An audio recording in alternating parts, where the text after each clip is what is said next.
So, take a look at this. This is Ripon, a city in North Yorkshire that, at first glance, looks like a really quaint, charming market town.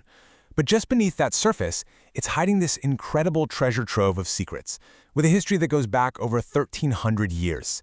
This city has seen it all, and today we're going to uncover its most fascinating stories of tradition, mystery, and pure resilience. To really understand Ripon, we have to start with a question that sounds, well, almost impossible. I mean, what kind of ceremony could possibly survive for more than a millennium, through raids, wars, and the craziness of modern life, without ever stopping? And the answer is the Ripon hornblower. Every single night at 9 p.m. sharp, a horn is blown right at the base of this obelisk. This is one of the longest-running, continuous daily ceremonies in the entire world, and it's a living, breathing link to the city's ancient past. So, what's the story behind this incredible ritual? It's not just some cute tradition for tourists. This is a piece of living history that was born out of a very, very real and constant danger. This whole thing goes all the way back to 886 AD. King Alfred the Great was so impressed by Ripon's loyalty that he granted it a royal charter, and he symbolized it with the gift of a horn. He told the city, hey, stay vigilant against those Viking raids, and he told them to appoint a wakeman to guard the city through the night. And so, the ceremony began. That blast from the horn meant the wakeman was on duty. The sheer resilience of this tradition is it's incredible. It tells you everything you need to know about Ripon's character. Get this, even during the blackouts of World War II, the horn was still blown, just a bit earlier to follow the rules. The city's identity is so wrapped up in this duty that its motto, which you can still see on the town hall, says it all.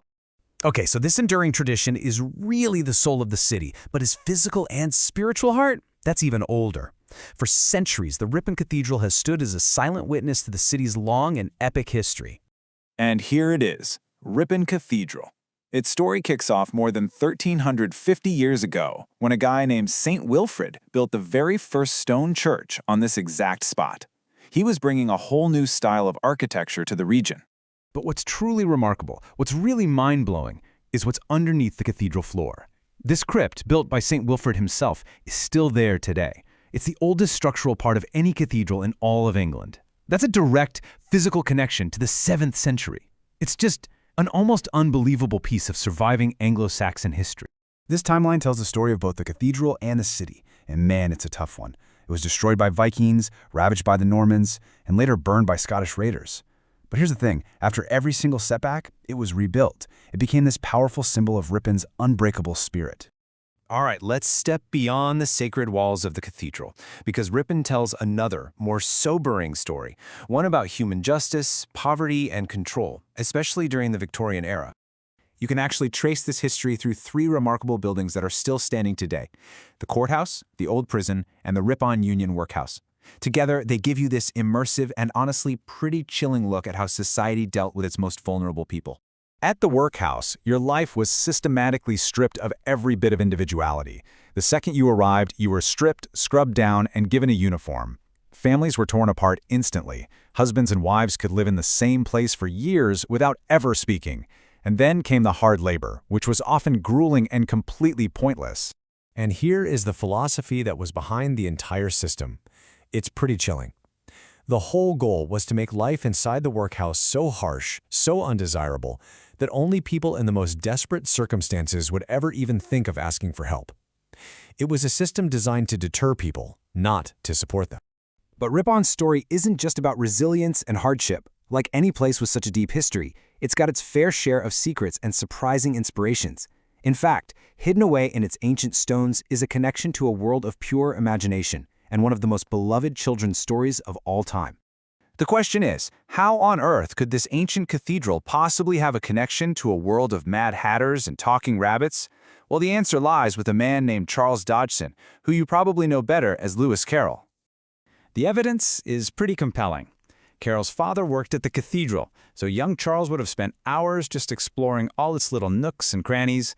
And tucked away in the wooden choir stalls, there's a carving of a griffin chasing a rabbit down a hole. Sound familiar?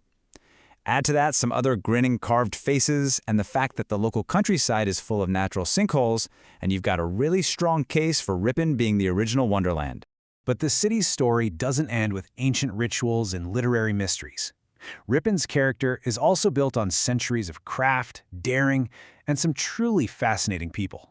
You see, Ripon wasn't just about religion and law. For centuries, it was a major center for making high-quality spurs, especially those little star-shaped wheels on them, called rowels. They were so well made that as true steel as Ripon rowels actually became a popular saying for something you could absolutely count on. And, pretty remarkably for the time, it hosted England's first ever horse race for female jockeys, way back in 1723. The city was also home to some fascinating people. You've got people like Hugh Ripley, who literally embodied the city's big transition. He was its last medieval wakeman before becoming its first modern mayor. And then you have a character like Reverend Charles Hudson, a man of God who is also this daredevil mountaineer who tragically died during the descent right after the very first successful climb of the Matterhorn. So Ripon's story really shows us how a city's character is built not just from stone, but from traditions and from stories and from this quiet determination to just keep them alive. It leaves us with a final thought, right? In a world that changes so fast, what rituals and stories in our own communities are so important that they deserve to be carried forward for another 1,000 years?